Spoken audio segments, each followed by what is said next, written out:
जय माँ इंद्राक्षी, जय अम्बे। इंद्राक्षी धाम में दर्शकों आप सभी का हम हार्दिक स्वागत करते हैं। आज के दिन जिन जातकों का जन्मदिवस है, मैरिज एनिवर्सरी है, उन सभी को हमारी तरफ से बहुत बहुत शुभकामनाएं। आज हम एक ऐसा सब्जेक्ट ले रहे हैं, शायद इस सब्जेक्ट से बहुत व्यक्ति उनका जीवन तालमेल खाता होगा। कैसे? घर में व्याप्त दरिद्रता।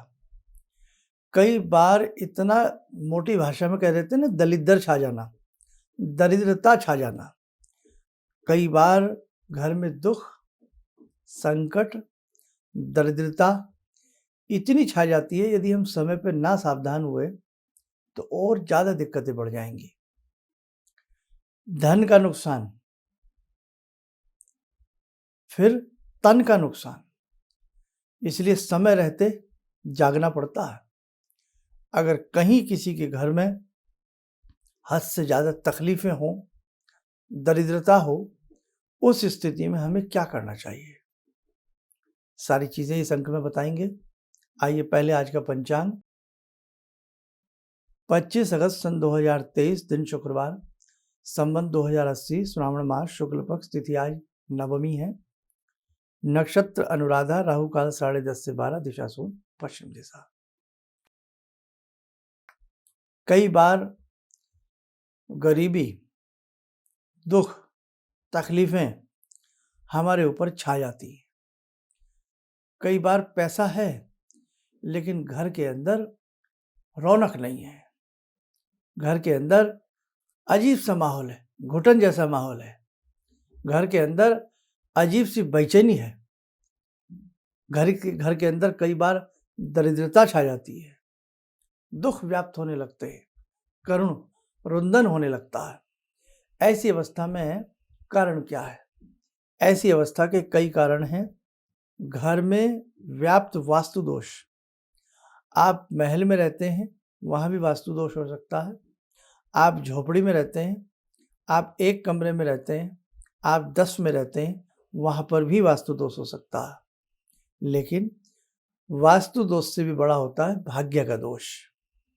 अगर कभी ये क्वेश्चन आप हमसे पूछें कि शर्मा जी बताएं, भाग्य दोष बड़ा या भाग्य दोष बड़ा, वास्तु दोष बड़ा या भाग्य दोष बड़ा, आंसर आएगा भाग्य का दोष बड़ा। कैसे? अब आप ये मानिएगा कि बाय द वे आपको ऐसा घर मिला जिसमें सब कुछ अस्त व्यस्त है। किससे मिला? भाग्य से।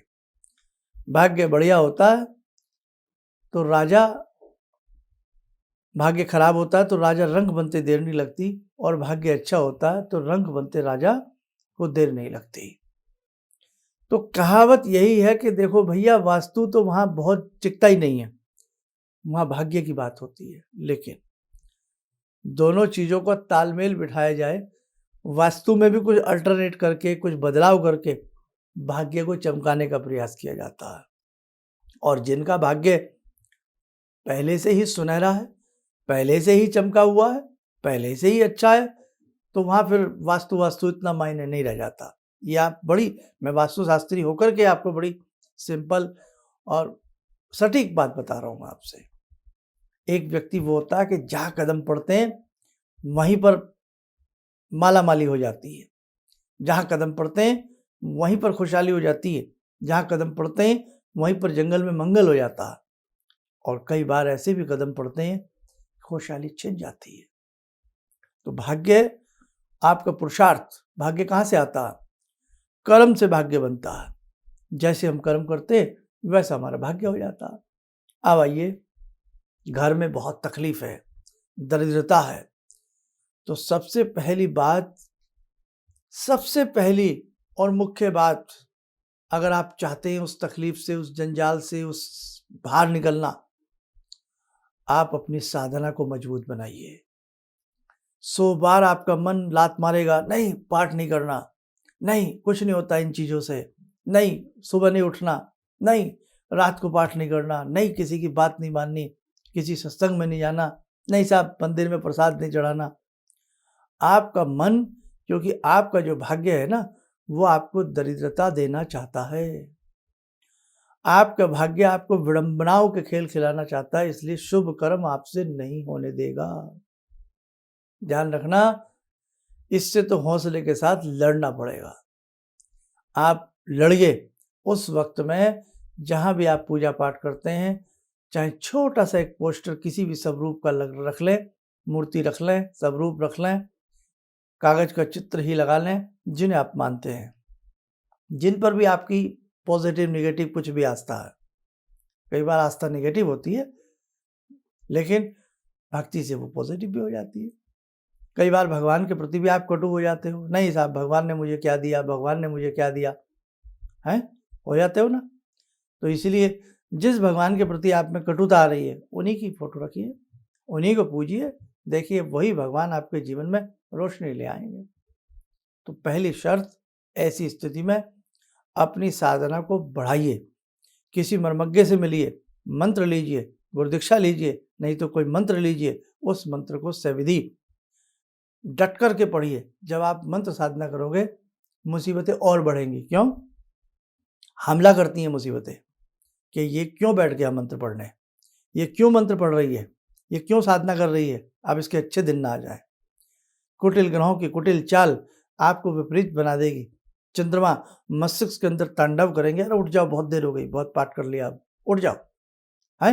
मंगल चिड़चिड़ापन ला देंगे, क्रोध ला देंगे, बिना मतलब पे क्रोध ला देंगे। बहुत ग्रहों की चाल होती है, अपने हालात बिगड़ते देर नहीं लगती। इसलिए संभल के रहिए।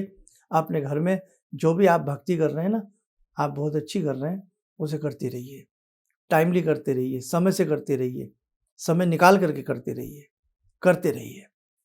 तो पहली शर्त, अपनी साधना को किसी मर्मज्ञ से उंगली पकड़ के किसी मर्मज्ञ की साधना को बढ़ा लीजिए।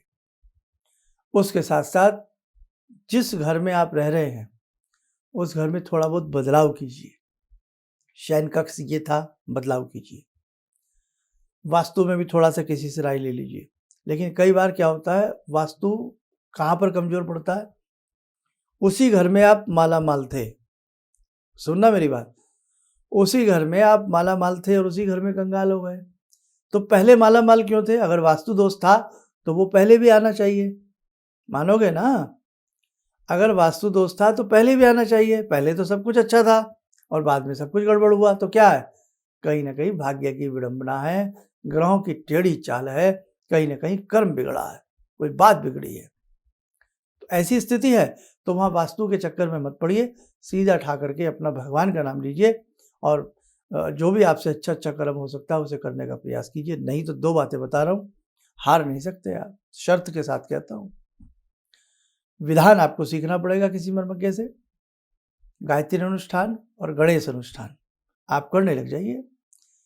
जिस साधक ने गणेश और गायत्री अनुष्ठान किया है ना, वो झंझावतों से टकरा जाता है, आंधियों और तूफानों से लोहा ले लेता है, समझे। गायत्री ब्रह्म विद्या है, महाविद्या है, और महाविद्या के साथ यदि आप दुर्गा उपासना करने लगे, दुर्गा सप्तशती पढ़ने लगे, सोने पे सुहागा, दुनिया की कोई ताकत आपको हरा नहीं सकती।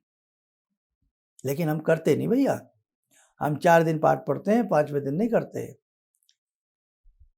आप ध्यान रखें, आने वाले समय में इंद्राक्षी धाम की तरफ से हम आपको इनवाइट करेंगे, जिन्हें ये सब चीज़ सीखना है, करना है, बहुत कुछ आपको सिखाते जाएंगे, कराते जाएंगे।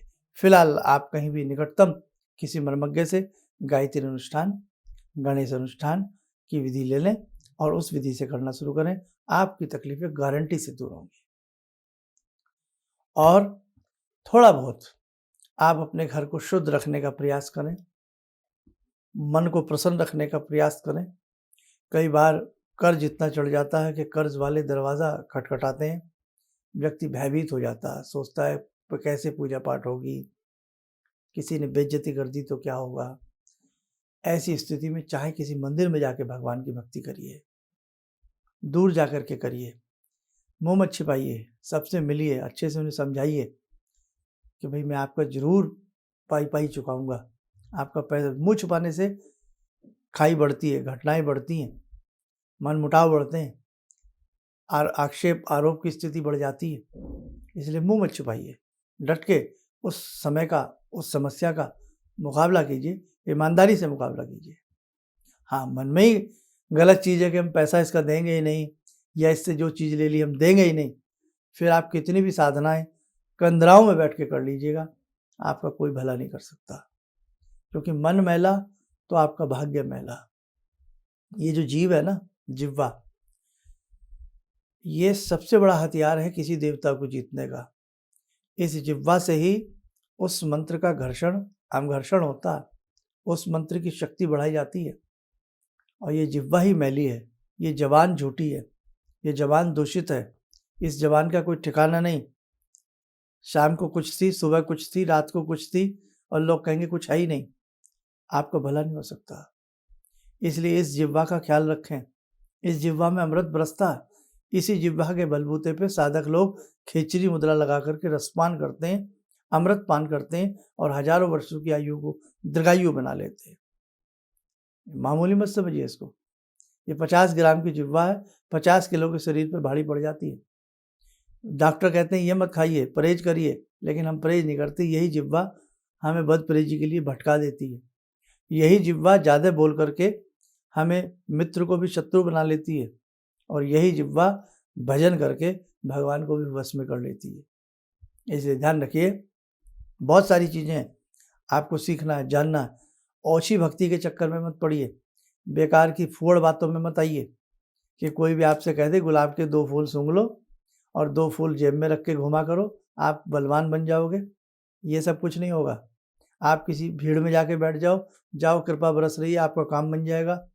कुछ भी नहीं होने वाला, कुछ भी नहीं होने वाला है। आपकी निरा मन की कल्पना है। आप अपने मन को समझा रहे हैं हम दर्शन कराए, हम अब ये कराए, हम महाराज जी से मिलाए, अब हमारा काम बन जाएगा। ये आपकी सोच है, मेरी नहीं है ना। इसलिए कटु बोल रहा हूँ, कड़वा बोल रहा हूँ। आपका कर्म ही आपके जीवन में बदलाव लाएगा, ध्यान रखना। वैसे तो महाराज जी से चोर भी मिलेगा, सिपाही भी मिलेगा, सज्जन भी मिलेगा और दुर्जन भी मिलेगा, तो क्या सबका कायाकल्प हो जाएगा?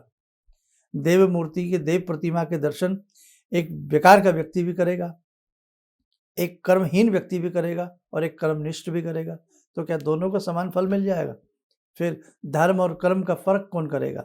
फिर पाप और पुण्य की का क्या अपने आप में महत्व रह जाएगा, है ना। तो भगवान हैं, पाप पुण्य को देखते हैं, न्याय के देव हैं, इसलिए न्याय ही आपके साथ होगा। तो आप ध्यान रखें, अपने आप को समझाइए। आज बड़ा भटकाव है लोगों के अंदर, भटक रहे हैं लोग, बस कोई सर पे हाथ रख दे और ज़िंदगी बदल जाए। मैंने आपको कुछ ना करना पड़े, सर पे कोई हाथ रख दे, ज़िंदगी बदल जाए आपकी। किसी ने मेहनत से पैसा कमाया है ना, तो कोई भी आपके नाम ऐसे ही कोई प्रॉपर्टी नहीं कर देता। आपके नाम पूरा बैंक बैलेंस कोई ऐसे ही नहीं कर देता। बाप भी पिता के नाम नहीं करता अगर पिता ने बहुत मेहनत से पैसा कमाया, समझे, सोच समझ करके करता। ऐसे कोई साधु संत सन्यासी, उसके पास तप रूपी धन है, तो ऐसे नहीं है कि जाओ और आपको आशीर्वाद मिल जाए। समझिए मेरी बात को, मैं क्या कहना चाह रहा हूँ, समझाना चाह रहा हूँ आपको। भटकिएगा मत। आपके घर में ही परमात्मा है, आपकी आत्मा ही परमात्मा है। उसे जगाने का प्रयास करिए। आपके घर के दुख तकलीफ दरिद्रता ना समाप्त हो जाए, फिर आप बताइएगा। अच्छी पुस्तकें पढ़िए, अच्छा स्वाध्याय कीजिए, अच्छे मित्र बनाइए, अच्छा बोलिए, अच्छा रहिए, अच्छा खाइए, अच्छा सोचिए, जीवन में सब कुछ अच्छा होने लगेगा। ठीक है, आइए, समय हो चला आज की जगजननी से जुड़ने का। हे भगवत्सला, हे जगजननी, हे करुणामयी, सभी का उद्धार करें। ॐ सिन्दूरारुणविग्रहां त्रिनयनां माणिक्यमूलस्फुरात् स्तारानायकशेखरं स्मितमुखी भापेन वाक्षोरुवां पाणिभ्यामलपूर्णरत्नचषकां रत्नोत्परां बिभ्रति सौम्यां रत्नघटस्थरक्तचरणां ध्यायेत्पराम् अम्बिकां खड्गं चक्रगदेषु चापपरिगान् शूलम्बुशुण्डिं शिरा शङ्खं संदधतीं करे स्त्रीनयनां सर्वाङ्गभूषावृतां नीलास्मद्युतिमास्य पाददशकां सेवे महाकालिकां यामास्तो स्वपितैहरो कमलजो हन्तुं मधुं कैटवम् विद्युद्दामसमप्रभां मृगपते स्कन्दस्थितां भीषणां कन्या विहकरवालखेटविलसा धस्ताविरासेवितां हस्तैश्चक्रगदाशिखेटविशिखां चापं गुणं तर्जनीं विप्राणामलिलात्मिकां शशिधरां दुर्गां त्रिनेत्रां भजे। कवच बना लें, ध्यान करें, देवी का शुभ आशीष हम सब के ऊपर बरस रहा है।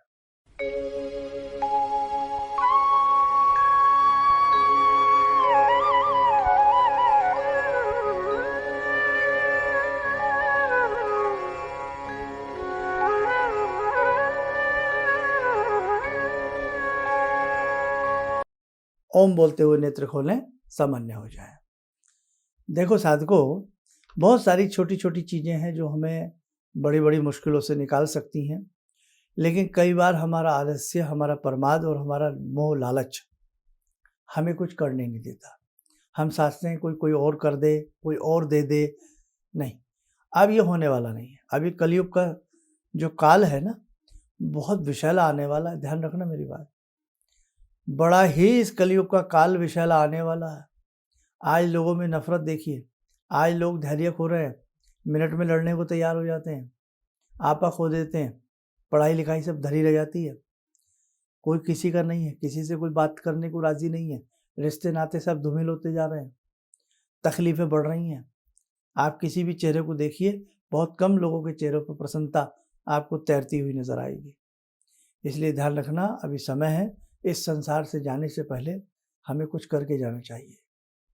समय रहते जाग जाइए, वरना सोना है तो सोते रहिए। आगे समय में हम आपको कुछ अनुष्ठान की तरीके अपने ही इन चैनल के माध्यम से बताएंगे, वो भी आप सीख लेना और उन्हें करने का प्रयास करना। आप स्वस्थ रहें, सुखी रहें। इन्हीं शुभकामनाओं के साथ हम अपनी वाणी को विराम देते हैं। जय जय अम्बे। ऑर्डर्स मेरे पास लगभग ना के बराबर थे। मेरी फैक्ट्री लग रहा था कि शायद मुझे बंद करनी पड़ेगी, कोई दूसरा बिजनेस करना पड़ेगा। मैंने नाम बहुत कमा लिया, लेकिन पैसा मेरे पास बिल्कुल नहीं। टीवी में एक छोटा सा मंत्र, अभी तंत्र मंत्र की बात हो रही थी, तांत्रिक मंत्र रहा होगा, मैं इतना अनुभवी नहीं हूँ, मैं इतना ज्ञानी नहीं हूँ। मैंने उस मंत्र को पढ़ा, रविवार के दिन उन्होंने पढ़ने के लिए बताया था। मैंने मंत्र पढ़ा, भंवर वीर भंवर वीर तू चेला मेरा, खोल दुकान कहा कर मेरा। मैंने उन दानों को बिखेरा और आप यकीन नहीं मानेंगे, मैंने दोपहर के समय में ही मेरे पास फ़ोन आने लगे, ऑर्डर्स। आज की तारीख में मैं इतना परेशान हूँ, इतने ऑर्डर्स हैं मेरे पास, लेकिन आज भी मैं परेशान हूँ क्योंकि मैं उन ऑर्डर्स को एग्जीक्यूट नहीं कर सकता। अभी भी मुझे आपकी ही शरण चाहिए। ऑर्डर्स मेरे पास बहुत हैं। किसी भी समस्या के समाधान के लिए मिले प्रसिद्ध हस्तरेखा एवं वास्तु विशेषज्ञ प्रोफेसर धर्मेंद्र शर्मा जी से। नोट: शिविर में भाग लेने हेतु एवं व्यक्तिगत रूप से मिलने के लिए कॉल करने का समय सुबह 10 बजे से शाम 6 बजे तक। हमारे विभिन्न ज्ञानवर्धक कार्यक्रम देखने के लिए आप हमें अभी सब्सक्राइब करें, बेल आइकन को प्रेस करें ताकि आप देख सकें हमारा कार्यक्रम सबसे पहले। और अधिक जानकारी के लिए फेसबुक पेज को लाइक करना न भूलें।